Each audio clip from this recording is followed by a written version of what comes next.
جب بھی کوئی مسئلہ درپیش ہو، یہ اپنی عادت بنا لیجئے، کہیں پر بھی زندگی میں کوئی بھی پریشانی آئے، کوئی بھی مسئلہ آئے تو ہمیشہ پوچھے کہ اچھا اس سچویشن میں نبی صلی اللہ علیہ وسلم نے کیا کیا تھا. مثلا کو فوت ہو گیا، کسی کے والدین فوت ہو جائیں، کسی کی اولاد فوت ہو جائے، کسی کے رشتہ داروں میں سے کوئی چلا جائے، کسی کو مال کی کوئی تکلیف آ جائے، کسی کو لوگ ستائیں، تو ہر دفعہ آپ یہی پوچھتے جائیں اپنے آپ سے قرآن کیا کہتا ہے، نبی صلی اللہ علیہ وسلم نے کیا کیا، آپ نے کیا فرمایا، صحابہ کیا کرتے تھے. خوبصورت جواب ملے گا آپ کو، کیونکہ ہدایت کا راستہ کون سا ہے؟ صراط الذین انعمت علیہم. حضرت شیخ ابن قیم رحمہ اللہ مذکورہ بالا سوال کے جواب میں فرماتے ہیں الحمدللہ اما بعد. حضرت ابو ہریرہ سے روایت ہے کہ رسول اللہ صلی اللہ علیہ وسلم نے ارشاد فرمایا ما انزل اللہ داء الا انزل له شفاء. بخاری کتاب الطب. اللہ تعالیٰ نے کوئی ایسا مرض پیدا نہیں کیا جس کے لیے شفا نہ رکھی گئی ہو. کتنی زبردست بات ہے یہ. ساری مایوسی اس ایک حدیث سے ختم ہو جاتی ہے.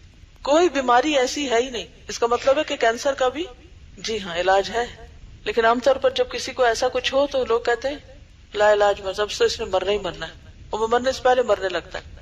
حضرت جابر سے مروی ہے کہ رسول اللہ صلی اللہ علیہ وسلم نے فرمایا لکل داء دواء فاذا اصیب دواء الداء برئ باذن اللہ. صحیح مسلم باب لکل داء دواء. اگر آپ زیر زبر لگاتے جائیں تو آپ کو آئندہ کسی اور کو پڑھ کے سنانے میں آسانی ہوگی. ترجمہ ہے ہر مرض کی دوا ہے. کسی مرض کی جب صحیح طریقے پر دوا کی جاتی ہے تو اللہ تعالیٰ کے حکم سے مریض اچھا ہو جاتا ہے. یعنی دوا تو ہے لیکن آپ تلاش کریں تو بات ہے، اور پھر طریقہ بھی صحیح ہو. بازو کا دوا بھی ہوتی ہے، یہ بیماری ہے یہ دوا ہے، لیکن کس وقت کتنی دوا لینی ہے، جب تک یہ ٹھیک نہ ہو، یہاں درستگی نہ ہو تو علاج صحیح نہیں ہوتا. یہی ڈاکٹر کی ضرورت پھر پیش آتی ہے نا. ورنہ تو لوگ کسی میڈیکل سٹور پہ کھڑے ہو جائے اور پوچھتے رہے کس مرض کی دوا ہے، کس کی اور ہر ایک ڈاکٹر بن جائے، ہر ایک حکیم بن جائے اور وہ لوگوں کو دینا شروع کر دے. لیکن یہ کون ڈٹرمن کرتا ہے کہ کس مرض میں کتنی دوا دی جائے گی؟ یہ ڈاکٹر بتاتا ہے. ڈاکٹر علم حاصل کرتا، محنت کرتا تو اللہ تعالیٰ اس کو حکمت دے دیتا ہے، اس کو سمجھ دے دیتا ہے.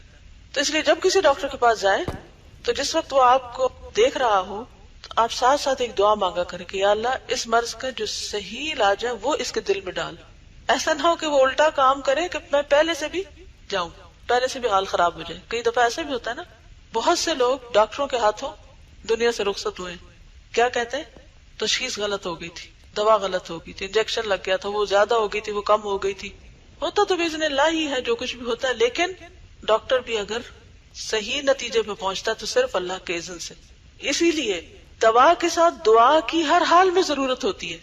ہمارے ہاں افراط اور تفریط ہے. کیا مطلب؟ یا ہم کیا کرتے ہیں؟ خالی دعا کرتے ہیں، اور کبھی ہم خالی دوا کرتے ہیں، جبکہ دونوں کا کمبینیشن ضروری ہے شفا کے لیے. اور اس پر ریسرچ بھی ہوئی تھی کہ وہ مریض جن کے لیے لوگ دعائیں کرتے ہیں وہ جلدی صحت یاب ہوتے ہیں.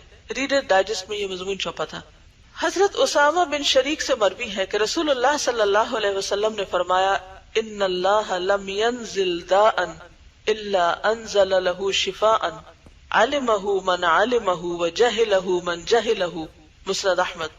اللہ تعالیٰ نے ہر بیماری کے لیے دوا اور شفا اتاری ہے. اتاری ہے یعنی زمین پر اتاری ہے، یہ دلوں میں اتاری ہے. جاننے والا اسے جانتا ہے اور جو نہیں جانتا وہ نہیں جانتا. جو عالم ہے عالم ہے، جو جاہل ہے جاہل. ایک اور حدیث میں یہ الفاظ مروی ہیں ان اللہ لم يدع داء الا وضع له شفاء او دواء الا داء واحدا. ترمذی باب الطب. اللہ تعالیٰ نے سوائے ایک مرض کے تمام بیماریوں کی شفا یا دوا پیدا کی. صحابہ نے عرض کیا وہ ایک مرض کون سا ہے؟ آپ نے فرمایا الحرم، بڑھاپا. امام ترمذی نے اس حدیث کی توثیق میں ھذا حدیث صحیح یعنی یہ حدیث صحیح ہے کے الفاظ استعمال کیے ہیں. یہ حدیث امراض قلب و روح، امراض اجسام و ابدان اور اس کے علاج و دوا پر مشتمل ہے. یعنی اس حدیث میں دا کا جو لفظ ہے، بیماری کا جو لفظ ہے، یہ صرف جسمانی بیماریوں کے لیے نہیں ہے بلکہ قلبی روحانی بیماریوں کے لیے بھی ہے. کیا سمجھ میں آیا؟ جب یہ کہا گیا کہ ہر بیماری کی دوا ہے تو اس کا کیا مطلب ہے کہ صرف نزلہ زکام کی نہیں بلکہ روحانی بیماریوں کی بھی، دل کی بیماریوں کی بھی. منافقت کیا ہے؟ فی قلوبہم مرض. ٹھیک ہے، رسول اللہ صلی اللہ علیہ وسلم کا ارشاد ہے کہ جہالت بیماری ہے. کتنے لوگ یہ بات سمجھتے ہیں؟ جہالت بیماری ہے اور علماء سے دریافت کرنا اس کی دوا اور علاج ہے. یعنی جو بات نہ پتا ہو جاننے والوں سے پوچھ لو. جیسا کہ امام ابو داؤد اپنی سنن میں حضرت جابر بن عبداللہ سے روایت کرتے ہیں کہ ہم ایک مرتبہ سفر میں تھے. ایک شخص کو پتھر سے چوٹ لگ گئی اور اس کا سر زخمی ہو گیا. اس کے بعد ایک بار اسے احتلام ہو گیا تو اس نے اپنے ساتھیوں سے دریافت کیا کہ اس حالت میں مجھے تیمم کرنے کی اجازت ہے؟ یعنی نہانے کی ضرورت پیش آ گئی، ناپاک ہو گیا، جنبی ہو گیا. ساتھیوں نے کہا تمہیں پانی پر قدرت ہے، اس لیے ہمارے نزدیک تمہیں تیمم کی رخصت اور اجازت نہیں. کیا کہا انہوں نے؟ نہیں، تم تیمم نہیں کر سکتے کیونکہ پانی جو موجود ہے. چنانچہ اس شخص نے غسل کر لیا جس سے وہ مر گیا. رسول اللہ صلی اللہ علیہ وسلم کو اس واقعے کی اطلاع ملی تو آپ نے فرمایا قتلوہ قتلہم اللہ اللہ سألوا اذا لم يعلموا فانما شفاء العی السؤال انما كان يكفيه ان يتيمم ويعصر او يعصب على جرحه خرقة ثم يمسح عليها ويغسل سائر جسده. ابو داؤد کتاب الطہارہ. ان لوگوں نے اسے مار ڈالا جنہوں نے یہ غلط فتویٰ دیا، اللہ انہیں موت دے. کتنے سخت الفاظ استعمال کیا آپ نے. وہ جب خود مسئلہ نہیں جانتے تھے تو کسی دوسرے سے کیوں نہیں پوچھ لیا؟ یعنی خود کیوں مفتی بن بیٹھے؟ پریشان حال کی شفا یہ ہے کہ دوسرے سے پوچھ لے. پریشان حال کی شفا کیا ہے؟ کہ دوسرے سے پوچھ لے. اس کے لیے صرف یہی کافی تھا کہ وہ تیمم کر لیتا اور غسل نہ کرتا، یا پھر اپنے زخم پر پٹی باندھ لیتا اور اس پر مسح کر لیتا اور بقیہ جسم کو دھو لیتا. رسول اللہ صلی اللہ علیہ وسلم نے اس حدیث کے اندر یہ واضح کر دیا کہ جہالت ایک بیماری ہے اور پوچھ لینا اس کا علاج. اللہ سبحانہ وتعالیٰ نے خود فرمایا ہے کہ قرآن شفا ہے. ارشاد باری تعالیٰ ہے وَلَوْ جَعَلْنَاهُ قُرْآنًا أَعْجَمِيًّا لَقَالُوا لَوْلَا فُصِّلَتْ آيَاتُهُ أَعْجَمِيٌّ وَعَرَبِيٌّ قُلْ هُوَ لِلَّذِينَ آمَنُوا هُدًى وَشِفَاءٌ حامیم السجدہ. اور اگر ہم اس کو عربی کے سوا دوسری زبان کا قرآن بناتے تو یہ لوگ کہتے کہ اس کی آیتیں کیوں واضح نہیں کی گئی؟ بھلا عجمی قرآن اور عربی آدمی؟ اے نبی صلی اللہ علیہ وسلم ان سے کہہ دیجئے وہ تو مومنوں کے لیے شفا اور ہدایت ہے. قرآن کیا ہے؟ شفا اور ہدایت. تو اس بات پر ایمان اور اعتماد ضروری ہے کہ یہ شفا ہے. ایک اور آیت میں فرمایا گیا وَنُنَزِّلُ مِنَ الْقُرْآنِ مَا هُوَ شِفَاءٌ وَرَحْمَةٌ لِّلْمُؤْمِنِينَ بنی اسرائیل آیت 82. اور ہم قرآن کی وہ آیتیں نازل کرتے ہیں جو ایمانداروں کے لیے شفا اور رحمت ہے. اس آیت میں من بیان جنس کے لیے ہے، یعنی جنس قرآن شفا اور رحمت ہے. یہ من تبعیضیہ نہیں ہے. من کی کئی قسمیں ہوتی ہیں نا، تو ایک من بعض کے لیے آتا ہے. مثلا وَمِنَ النَّاسِ ترجمہ کیا کرتے ہیں آپ؟ بعض. تو یہاں من کیا ہے؟ تبعیضیہ. یہ جو لکھا ہوا ہے تبعیضی کا لفظ بعض سے ہے، یعنی بعض ترجمہ کرتے ہیں. اور بعض اوقات من جو ہے وہ بیانیہ ہوتا ہے، بعض کے لیے نہیں ہوتا. تو اس کا مطلب کہنے کا یہ ہے کہ قرآن کا صرف بعض حصہ نہیں بلکہ قرآن پورے کا پورا شفا ہے. واضح یہ معنی ہے اس جملے کا، کیونکہ قرآن حکیم سب کا سب شفا اور رحمت ہے، جیسا کہ ما سبق یعنی جو پہلے گزر چکی آیت سے معلوم ہوتا ہے. قرآن حکیم یقیناً ہر جہالت، ہر شک و شبہ اور ہر ریب و تردد سے قلوب کو شفا دیتا ہے. اللہ تعالیٰ نے بلا شبہ ازالہ امراض کے لیے قرآن حکیم سے زیادہ عام، نفع بخش اور اعظم ترین اور زیادہ بہتر کوئی دوا پیدا نہیں کی. کیا ہمارا یقین ہے اس بات پر؟ کیا کسی کا کوئی تجربہ ہے کہ قرآن پڑھنے کے بعد اس کی کوئی بیماری دور ہوئی ہو؟ الحمدللہ. یہ کہتی ہے کہ مجھے میگرین ہوتا تھا، میں نے کوئی خاص وظیفہ تو نہیں پڑھا، لیکن جب سے قرآن پاک پڑھنا شروع کیا ہے تو اس کا وقفہ بہت بڑھ گیا ہے، یعنی دیر بعد یہ تکلیف ہوتی ہے. جی آپ کیا کہتے ہیں؟ میری ایک نند ہے، وہ کافی ینگ تھی اور ان کو اچانک بریسٹ کینسر ڈیٹیکٹ ہوا. تو میں نے اچانک دیکھا کہ وہ استاذہ کی درس میں بھی زیادہ آنا شروع ہو گئی اور کلاس میں بھی آنے لگی، اور مجھے نہیں تھا پتا اس وقت ان کو کینسر ہو چکا ہے. تو انہوں نے مجھے بعد میں بتایا کہ مجھے فیل ہونے لگا تھا تو میں اس لیے قرآن کلاس میں جانے لگی تھی کہ اللہ کرے ایسے ہی ٹھیک ہو جائے. خیر الحمدللہ یہ ضرور ہوا کہ ٹائملی ڈیٹیکٹ ہوا. ان کی یہاں سرجری ہوئی اور پھر ان کو جب باہر بھیجا تو چونکہ وہ بہت فائن کینسر ان کے آرم پٹ میں چلا گیا تھا تو وہاں دوبارہ ان کی وہ سرجری ہوئی اور اس کے بعد کیمو تھراپی شروع ہوئی. 6 مہینے ان کو رہنا پڑا. تو آپ کو پتہ ہی ہوگا کہ کیمو تھراپی اتنی سخت ہوتی ہے کہ اندر تک جلا دیتی ہے، انسان کو بلڈ سیلز بھی ختم ہو جاتے ہیں. اور وہاں وہ کہتی ہے کہ میں کھا بھی نہیں سکتی تھی، میں صرف کھجوریں کھاتی تھی اور میں قرآن سنتی تھی، استاذہ کی کیسٹ سارا ٹائم سنتی رہتی تھی وہاں.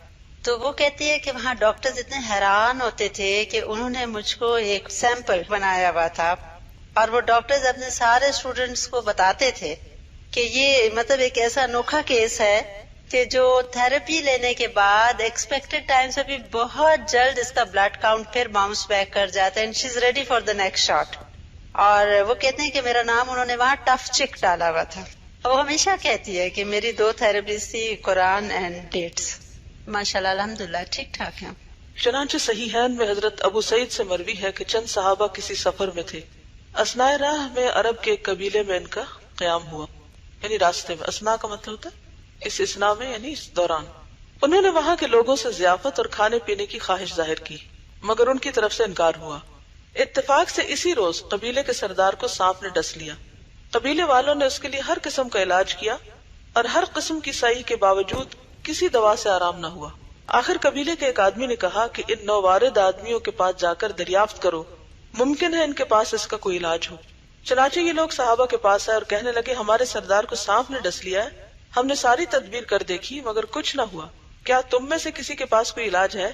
صحابہ میں سے ایک نے کہا، ہاں، تم نے ہماری مہمان نوازی نہیں کی، اس لیے جب تک تم اس کا معاوضہ مقرر نہیں کرو گے ہم قطعاً علاج نہ کریں گے. اس کے بعد بکریوں کا ایک ریوڑ معاوضے میں طے ہوا. ایک صحابی وہاں تشریف لے گئے اور الحمدللہ رب العالمین یعنی سورۃ فاتحہ پڑھ پڑھ کر اس پہ دم کرنا شروع کر دیا. بس پھر کیا تھا، گرہ کھل گئی.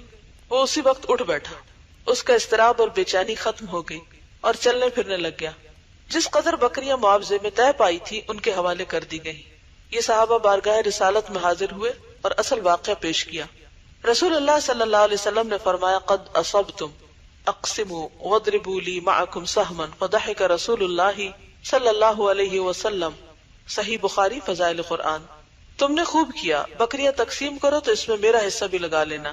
اس کے بعد رسول اللہ صلی اللہ علیہ وسلم ہنس پڑے، یعنی مزاح کے طور پر کہا. یہاں دوا کی تاثیر کس طرح کام کر گئی، ذرا غور کیجئے کہ مرض اس طرح دفع ہو گیا جیسے کبھی تھا ہی نہیں. سورۃ فاتحہ ایک ایسی آسان اور سہل ترین دوا ہے کہ اس سے سہل اور آسان اور بہترین دوا ممکن ہی نہیں. کوئی بندہ اگر اچھے طریقے سے سورۃ فاتحہ کے ذریعے علاج معالجہ کرے تو شفائے امراض کے لیے سورۃ فاتحہ کے اندر عجیب و غریب تاثیر پائے گا. مدت مدید تک، مدید یعنی لمبی، مد سے طویل، میں مکہ معظمہ میں رہا. اس اثناء میں بہت سی بیماریاں مجھ پر مسلط ہوتی رہی. مجھے نہ یہاں کوئی طبیب میسر آیا نہ دوا. میں صرف سورۃ فاتحہ سے اپنا علاج کرتا رہا اور اس کے اندر میں نے عجیب و غریب تاثیر پائی. میں اکثر مریضوں کو سورۃ فاتحہ سے علاج کرنے کی ترغیب دیتا تھا اور لوگ اکثر اس سے صحت یاب ہو جاتے تھے. یہاں یہ بات قابل فہم ہے کہ ایسے اذکار، آیات، دعائیں جن سے شفا مطلوب ہو یقیناً نافع اور شفا بخش ہوتی ہیں، لیکن اس کے لیے ضروری ہے کہ محل اس کی قبولیت کی صلاحیت رکھتا ہو، یعنی جس جگہ وہ پڑھی جا رہی ہیں وہاں بھی کچھ اثر ہو، اور فاعل اور عامل کی قوت اور ہمت اور اس کی تاثیر بھی قبولیت محل کی مقتضی ہو. کیا مطلب؟ جملہ مشکل ہے. فاعل کا کیا مطلب؟ دم کرنے والا، اور عامل عمل کرنے والا کی قوت اور ہمت اور اس کی تاثیر بھی قبولیت محل کی مقتضی ہو. یعنی جس جگہ کے لیے، جس کام کے لیے پڑھا جا رہا ہے نا، تو اس میں یہ فیکٹرز بھی شامل ہو جاتے ہیں. لینے والا بھی یقین رکھے کہ اس میں فائدہ ہے، اللہ نے یہ ہمارے لیے بہترین شفا اتاری ہے. جو دم کر رہا ہے وہ بھی یقین کے ساتھ کرے، کیونکہ اگر یقین کی کمی ہوگی تو تاثیر بھی کم ہو جائے گی. اور دوسری بات یہ کہ ان چیزوں سے بچے جس سے تاثیر میں کمی ہوتی ہے. اذکار، آیات اور دعائیں اگر مؤثر نہ ہو اور شفا نہ ہو تو سمجھ لینا چاہیے کہ پڑھنے اور دعا کرنے والے کی تاثیر، توجہ کمزور ہے. اثر قبول کرنے والے میں قبول تاثیر کی صلاحیت نہیں، لینے والا بھی لے نہیں رہا. آپ نے دیکھو گا ایک دوا ایک شخص پہ ٹیسٹ کی جاتی ہے تو بڑے اچھے نتائج ہوتے ہیں، وہی دوا دوسرے پہ ٹیسٹ ہوتی ہے تو اس کا نتیجہ کچھ نہیں نکلتا. ایک بیج ایک زمین میں ڈالا جائے تو ہرا بھرا درخت نکلتا ہے، دوسری میں ڈالا جائے تو کچھ بھی نہیں نکلتا. کس چیز کا فرق ہے؟ زمین کا فرق ہے. تو بعض اوقات لینے والے کا فرق ہوتا ہے، بعض اوقات دینے والے کا. لیکن اس میں تو کوئی شک نہیں کہ قرآن شفا ہے. یا کوئی ایسی شدید اور سخت رکاوٹ موجود ہے جو دوا کی تاثیر کو روک رہی ہے. اسی لیے بعض اوقات حکیم پرہیز وغیرہ بتاتے ہیں، جس طرح کہ عموماً ظاہری اور حسی امراض میں دواؤں کا حال ہوا کرتا ہے. کبھی ایسا اس وجہ سے بھی ہوتا ہے کہ دوا کے اقتضاء اور تاثیر کے درمیان کوئی رکاوٹ مزاحم ہو جاتی ہے، طبیعت جب کسی دوا کو کامل طور پر قبول کر لیتی ہے تو جس درجہ طبیعت دوا کو قبول کرے گی اسی درجے بدن اور جسم کو نفع پہنچے گا. اسی طرح آدمی کا قلب کسی دوا اور تعویذ کو قبول کر لیتا ہے اور دعا پڑھنے والے کے اندر ازالہ مرض کے لیے نفس فعالہ اور ہمت مؤثرہ ہوتی ہے تو یہ دعا مکروہ اور ناگوار امر کی مدافعت اور حصول مطلوب و مقصود کا ایک قوی ترین سبب بن جاتی ہے. لیکن بسا اوقات دعا اور دم کی تاثیر اس لیے نہیں ہوتی کہ کسی ایسی چیز کی دعا کی جائے جو اللہ تعالیٰ کو پسند نہیں اور اس میں کسی پر ظلم ہو رہا ہے، یا اس لیے اثر نہیں ہوتا کہ دعا کے وقت قلب پوری طرح اللہ تعالیٰ کی طرف متوجہ نہیں ہوتا اور کامل طور پر جمعیت خاطر نہیں پائی جاتی، یعنی خیالات اکٹھے نہیں تو منتشر ذہن ہوتا ہے. اس لیے اس کا حال ایک ڈھیلی کمان کا سا ہوتا ہے. ڈھیلی کمان سے پھینکے جانے والے تیر کی رفتار سستی ہوتی ہے، پھر اس لیے تاثیر نہیں ہوتی کہ اجابت دعا میں کوئی اور چیز رکاوٹ پیدا کر رہی ہے، مثلا حرام غذا کھائی جاتی ہے، یا کسی پر ظلم کیا جا رہا ہے، یا دلوں پر گناہوں کا میل چڑھا ہوا ہے اور قلوب پر غفلت، سہو یا لہو و لعب کی تاریکیاں چھائی ہوئی ہیں. جیسا کہ حضرت ابو ہریرہ سے مروی ہے کہ رسول اللہ صلی اللہ علیہ وسلم نے فرمایا ادعوا اللہ وانتم موقنون بالإجابہ واعلموا ان اللہ لا يقبل دعاء من قلب غافل لاہ. المستدرک کتاب الدعا. بارگاہ الہی میں اس طرح دعا کرو کہ تمہارے اندر اجابت دعا کا پورا پورا یقین موجود ہو. خوب سمجھ لو کہ غافل بے خبر قلب کی دعا اللہ تعالیٰ قبول نہیں کرتا. دعا ایک ایسی پرتاثیر دوا ہے. ہم تو دعا اور دوا الگ الگ کرتے رہتے ہیں نا، دعا بھی کریں دوا بھی کریں، یہ لگتا ہے جیسے دو الگ چیزیں.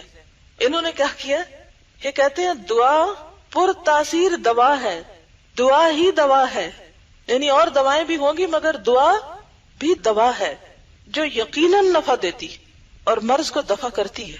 مگر جب قلب غافل اور اللہ تعالیٰ کی جانب سے بے خبر ہو تو دعا کی قوت بیکار ہو جاتی ہے، یعنی وہ قوت زائل ہو جاتی ہے.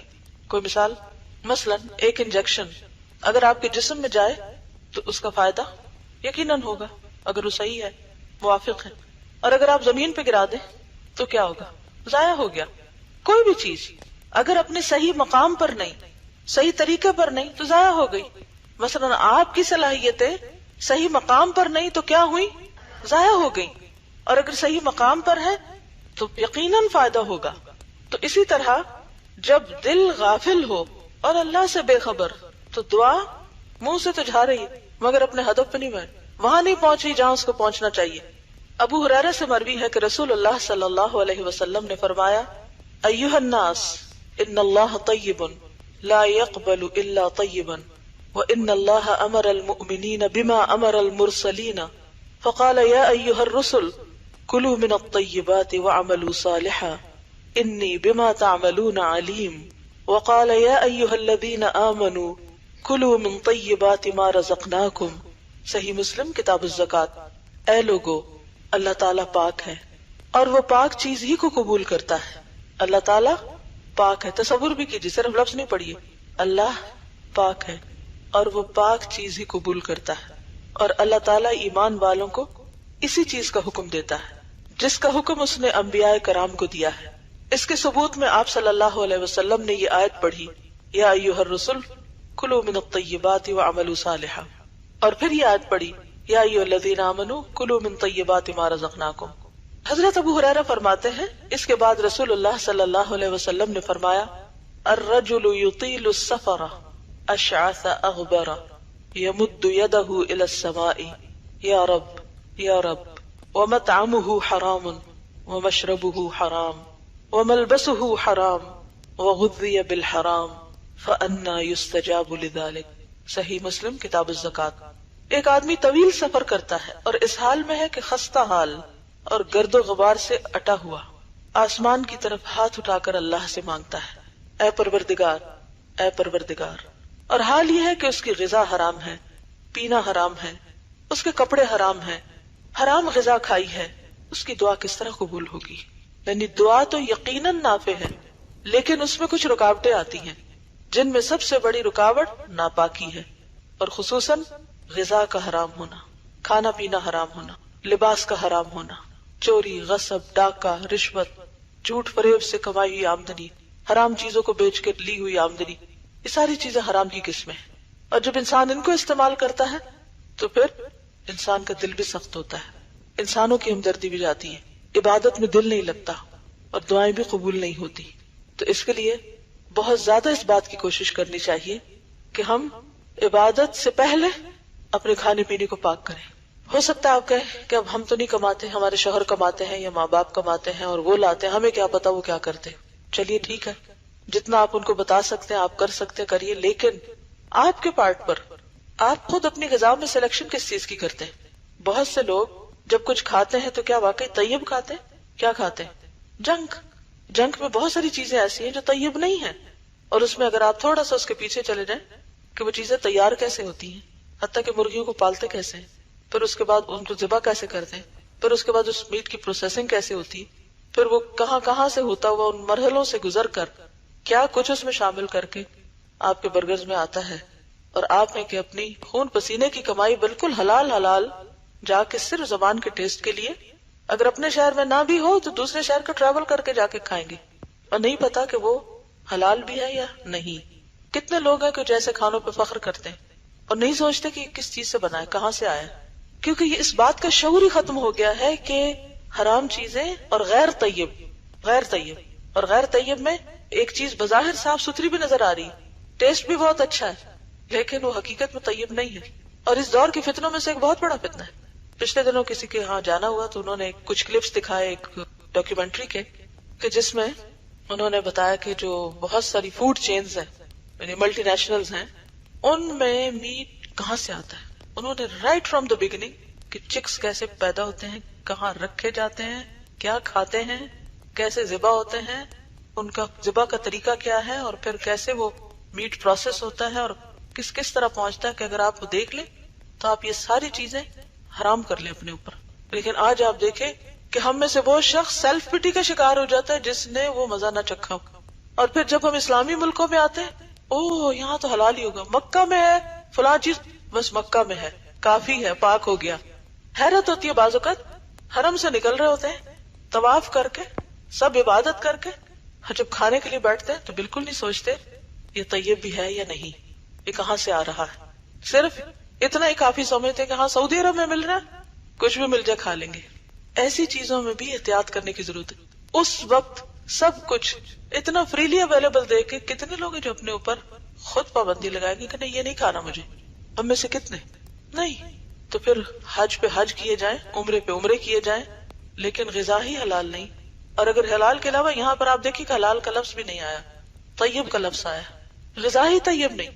پھر اس کے بعد آپ دیکھیے کہ بہت سے لوگ جب پکاتے ہیں تو اس میں احتیاط نہیں کرتے صاف ہے یا گندا ہے، ہاتھ صاف نہیں ہوتے، یا بعض اوقات پکانے کا طریقہ ٹھیک نہیں ہوتا، یا جن برتنوں میں کھاتے وہ صاف نہیں ہوتے، طرح طرح کے ڈٹرجنٹ، اور پھر ان میں ڈھنگ کے برتن ہی نہیں دھونے آتے لوگوں کو اور نہ وہ صاف ہوتے ہیں. پھر بعض اوقات مکھیاں ہیں، گرد و غبار ہے، بس ٹھیک ہے مزے کی چیز ہے، دیکھ کے رال بہ گئی ہے، کھانا ہی ہے، بس زبان کے چسکے کے لیے بھوک ہے یا نہیں تب بھی کھانا ہے. تو وہ پورا سسٹم بگڑا ہوا ہے ہمارا. اچھا وہ کیا ہوتا ہے جب وہ بگڑا ہوا ہے نا تو پھر نہ عبادت میں خشوع ہے نہ دعا میں دل. یعنی آپ دیکھیں کہ کس قدر مصیبت ہے کہ ہماری کہیں یکسوئی ہوتی نہیں. اور بڑے تو کیا بچے کو آپ دیکھیں کہ بچی ہائپر ہے، کیسے ہائپر ہو گیا کبھی نہیں سوچا، بس یہ کہہ کے چپ ہو جاتے. آج کل کے بچے ایسے ہی ہیں. اور مائیں اپنی جان چھڑانے کے لیے جاؤ وہ جوس پی لو، جاؤ وہ ٹافی کھا لو، بس اسی طرح کے جنک ان کو بھی پکڑاتی رہتی ہے. بچے خوش رہے اور ہماری جان چھوڑے رکھے، جو مرضی کرے، ہمیں نہ ستائیں، ہم جو کر رہے ہیں ہمیں کرنے دے. تو پھر وہ بنیاد ہی خراب ہو گئی نا. جب غذا ہی خراب ہو گئی، جب وہی نفس کو کنٹرول نہیں کیا تو پھر آگے تو بگاڑ ہی بگاڑ. اور پھر آپ دیکھیں کہ کسی بھی ایک غیر طیب کی وجہ سے صرف ایسا نہیں کہ دعائیں قبول نہیں ہوتی، بلکہ کیا ہوتا ہے جب طرح طرح کی ہمیں بیماریاں لاحق ہوتی تو پھر عبادتیں تو پیچھے ہی رہ جاتی. تو اس لیے انہوں نے سب سے پہلے بنیادی بات پکڑی ہے کہ بھئی یہ پڑھنے سے پہلے یہ جان لو اور اپنے آپ کا جائزہ بھی لے لو کہ دعا کو ملامت نہ کرو. بہت سے لوگ جب ان سے کہا جائے دعا کرے، بہت دعائیں کی ہیں اور پہلے ہی کہہ دیتے ہیں ہماری تو سنی نہیں جائے گی، ہماری تو قبول ہی نہیں ہونی. شیطان نے انہیں پکا یقین کرا رکھا ہے تمہاری نہیں قبول ہونی، کرو ہی نہ، ضرورت ہی نہیں. نہیں بھئی جانا کہاں ہے، بھاگنا کہاں ہے، دعا تو کرنی ہے. اور اگر قبول نہیں ہو رہی تو اس کی ریزن جاننی، وجہ معلوم کرنی، اور اس وجہ کو درست کرنے کی کوشش کرنا. کیونکہ یہاں تھوڑی بیٹھے رہنا دنیا میں، جانا ہے واپس، تو جانے کے لیے بہت کچھ کرنا ہے ابھی. اور اسی طرح دوسرا شوق کپڑوں کا، نہیں پتا حلال ہے حرام ہے، نہیں پتا آپ ڈھکتے ہیں ننگے ہیں، کیا ہے کیا نہیں. چلیے باقی تو چھوڑیے، نماز کے وقت بہت سے لوگ نماز کے وقت بھی اس بات کا خیال نہیں رکھتے کہ ان کا جسم اتنا ڈھکا ہوا ہے جتنا ریکوائرڈ ہے اللہ سبحانہ وتعالیٰ کی طرف. اس میں بھی ہم نے طرح طرح کی تعویلیں کر رکھی. شکر کرو پڑھتے تو ہیں، اب تم اس بات میں لے بیٹھے ہو کہ تمہارا دوپٹہ باریک ہے اور بال جھلک رہے ہیں اور ٹخنے ننگے ہیں یا بازو ننگے ہیں. حتیٰ کہ لوگ حج عمرے میں بھی پرواہ نہیں کرتے. کبھی مجھے اتنا دکھ اور تکلیف ہوتی ہے کہ عمر بھر کی کمائی لگا کے یہاں آئے ہیں اور لباس ہی ٹھیک نہیں ہے، طواف ہو رہا ہے، عمرہ ہو رہا ہے. یہ کیا ہو رہا ہے؟ جس لباس میں نماز نہیں ہوتی، جس لباس میں طواف نہیں ہوتا، عمرہ نہیں ہوتا، وہ کر کے ہم بڑے خوش ہیں کہ ہم نے بڑا کمال کر لیا. تو کبھی یہ خیال آئے کہ میری دعا نہیں سنی جائے گی تو فوراً اپنی اصلاح کی فکر کرے کہ کہاں کمی ہے. اچھا یہ جو بات کی گئی نا قلب غافل لاہن، کہ دل کی غفلت اور پھر اس کی ادھر ادھر کی مشغولیت. لاہن لہو سے ہے نا، لہو اس چیز کو کہتے ہیں جو اپنے اندر اتنا مشغول کر لے کہ باقی چیزیں انسان کی اگنور ہو جائیں، اسے پش چلی جائے. تو یہ انہی چیزوں کی وجہ سے ہوتا ہے. یعنی غذا کے بھی اثرات ہوتے، لباس کے بھی. آپ دیکھیے کہ آپ اگر فل سلیوز پہنے ہوئے تو آپ کی کیفیت اور ہوگی، اور اگر آپ ہاف سلیوز پہن کے بیٹھے ہیں تو آپ کی کیفیت اور ہوگی. اگر آپ کپڑوں کو وہ لگا لیں کلف، تو آپ اگر اکڑے ہوئے کپڑے پہنے تو ہو نہیں سکتا کہ آپ کے اندر اکڑ کی کچھ نہ کچھ کیفیت نہ آئے. یعنی ہمارے لباس ہماری عبادت پر اثر انداز ہوتے ہیں، ہمارا کھانا پینا ہماری عبادت پہ اثر انداز ہوتا ہے، اور پھر خاص طور پر دعا پہ. اور عبداللہ بن احمد اپنے والد کی کتاب الزہد میں روایت کرتے ہیں کہ بنی اسرائیل پر ایک بہت بڑی آفت نازل ہوئی. اس آفت اور مصیبت کو دور کرنے کے لیے بنی اسرائیل شہر سے باہر نکلے کہ اللہ عز و جل کی بارگاہ میں دعا کرے. اس وقت اللہ عز و جل نے بنی اسرائیل کے پیغمبر کو وحی کے ذریعے آگاہ کیا کہ ان لوگوں کو کہہ دو کہ تم لوگ اپنے ناپاک جسم لے کر صحرا میں آئے ہو، اور جن ہاتھوں سے تم نے بندوں کے خون بہائے اور گھروں میں حرام اور ناجائز مال جمع کیا ہے، وہ ہاتھ تم میری طرف اٹھاتے ہو. یعنی جس ہاتھ سے تم نے لوگوں کو مارا ہے اور خون بہایا ہے اور جن ہاتھوں سے غلط کام کیا، وہ ہاتھ آگے کر کے کہتے کہ میں اس میں کو خیر و بھلائی ڈالوں. اور اب جب کہ میرا غضب اور عذاب تمہارے لیے سخت سے سخت ہو چکا ہے اور تمہاری بدعمالیوں بد کرداریوں کی وجہ سے تم مجھ سے حد درجہ دور ہو چکے ہو، میرے سامنے دعا کرتے ہو، اب تمہاری دعائیں کہاں سے سنی جائیں گی. بنی اسرائیل کی مثال جو ہے یہ بہت ریلیونٹ ہے ہم سے، کیونکہ بنی اسرائیل اپنے قوم کی مسلمان امت تھی جیسے آج ہم مسلمان امت ہیں. بنی اسرائیل کو جب ڈانٹ پڑ رہی ہوتی قرآن میں تو مجھے ایسا لگتا ہے کہ یہ ہمیں پڑھ رہی، ہمیں کہا جا رہا ہے. لیکن ہم ان سب چیزوں کو پڑھتے کہ وہ ایک قوم تھی جس نے یہ سب کیا، اور ہم ان کو برا بھلا کہہ لیں اور دنیا میں ان کے خلاف باتیں کر لیں، کتابیں لکھ لیں، لیکچر دے لیں، نعرے لگا دیں، اور ہم سمجھتے ہیں کہ ہم سب ٹھیک ہو گئے، اور یہ بھول جاتے ہیں کہ یہ سب ہمیں آئینہ دکھایا جا رہا ہے. اور مشرکین مکہ کی بات ہو تو ہم اپنے آپ کو ڈس ایسوسیٹ کر دیں کہ ہم تو مشرک نہیں ہیں، ہم تو حضور صلی اللہ علیہ وسلم کو ماننے والے ہیں. لیکن ان امتوں کا کیا ہوا جو اپنے پیغمبروں کو مانتی تھی لیکن ان کی کوئی بات نہیں مانتی تھی. ابو ہریرہ فرماتے ہیں یکفی من الدعاء مع البر ما یکفی الطعام من الملح. یہ لفظ جو ہے نا برآ، تو یہ اس کو بر کر لیں، لن تنالوا البر کا البر ہوتا نا نیکی. تھوڑی دعا بھی اسی طرح کافی و وافی ہو جاتی ہے. یہاں ترجمے میں آنا چاہیے نیکی کے ساتھ. یکفی من الدعاء مع البر، نیکی کے ساتھ کافی ہو جاتی ہے دعا. ما یکفی الطعام من الملح، جس طرح تھوڑا سا نمک کھانے کے لیے کافی و وافی ہوتا ہے. ٹھیک ہے، یعنی نیکی کرنا، مثلا استغفار پڑھ کے مانگنا، یا پھر صدقہ کر کے دعا کرنا، یا نماز پڑھ کے دعا کرنا، یا قرآن کی تلاوت کر کے دعا کرنا، تو یہ ساری چیزیں کیا ہوتی ہیں؟ یعنی اگر آپ کوئی نیکی کا کام کرتے ہیں، اچھا کام کرتے ہیں، اللہ کو راضی کرتے ہیں، اس کے ساتھ چھوٹی سی دعا بھی کر لیتے ہیں تو وہ بہت کافی ہے. اچھا آج کل کیا ہے، ہمارا حال الٹ ہے، ہم نیکی کی طرف توجہ کم کرتے ہیں، اور پھر جب کوئی مشکل آتی تو 1000 لاکھ وظیفے کرنے کو آسان سمجھتے ہیں، یا نہ بھی سمجھے لیکن اس کو پھر بھی کسی نہ کسی طرح کر لیں گے. اور وہاں بھی یہ نہیں سوچیں گے کہ ہم اور کیا کر رہے ہیں اس کے ساتھ، وہاں بھی ہماری توجہ شیطان نے کسی اور چیز کی طرف کرائی ہوئی ہوتی.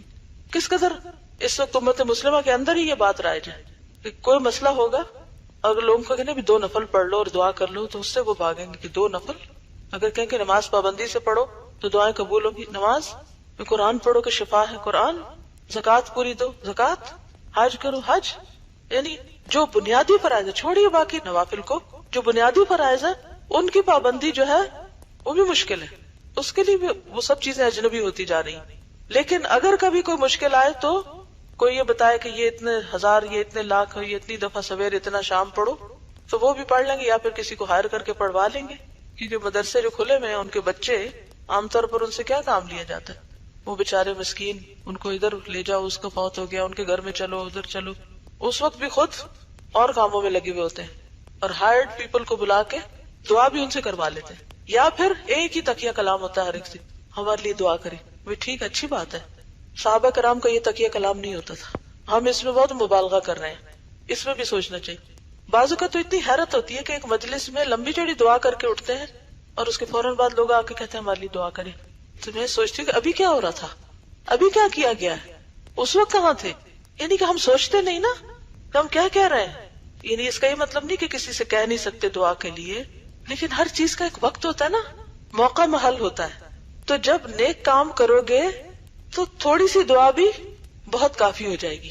اسی لیے آپ دیکھیں کہ نبی صلی اللہ علیہ وسلم کی دعائیں کوئی 2-4 صفحوں پہ مشتمل نہیں ہوتی، ایک ایک دعا کتنی ہے، کوئی ایک لائن کی ہے، کوئی آدھی لائن کی ہے، کوئی 2 لائنوں کی، ہارڈلی کوئی ایک آدھ لمبی دعا ہوگی، باقی کتنی وہ چھوٹی ہیں، لیکن ساری توجہ کس پہ ہے؟ توجہ کس پہ ہے؟ زندگی کا مقصد پورا کرنے پہ، جو اپنے فرائض ہیں ان کو ادا کرنے پر۔ اور اب آپ دیکھیں کہ بعض اوقات یہ لگتا ہے کہ دعا کرنا بھی ایک رسم بن گیا نا، اور پھر اس پہ بھی فخر ہوتا ہے، فلاں کی دعا بڑی خوبصورت تھی، فلاں کی اتنی اچھی تھی۔ ٹھیک ہے، آج کے لیے اتنا ہی کافی ہے۔ آج کا ہوم ورک کیا ہے؟ دعا مانگے اور اپنی اپنی کسی بیماری کے اوپر خود سورۃ فاتحہ کا دم کریں، اپنے اوپر بھی اور دوسروں پر بھی۔ اوکے، جزاکم اللہ خیرا۔ سبحانک اللہم و بحمدک، نشہد ان لا الہ الا انت، نستغفرک و نتوب الیک۔ السلام علیکم و رحمۃ اللہ وبرکاتہ۔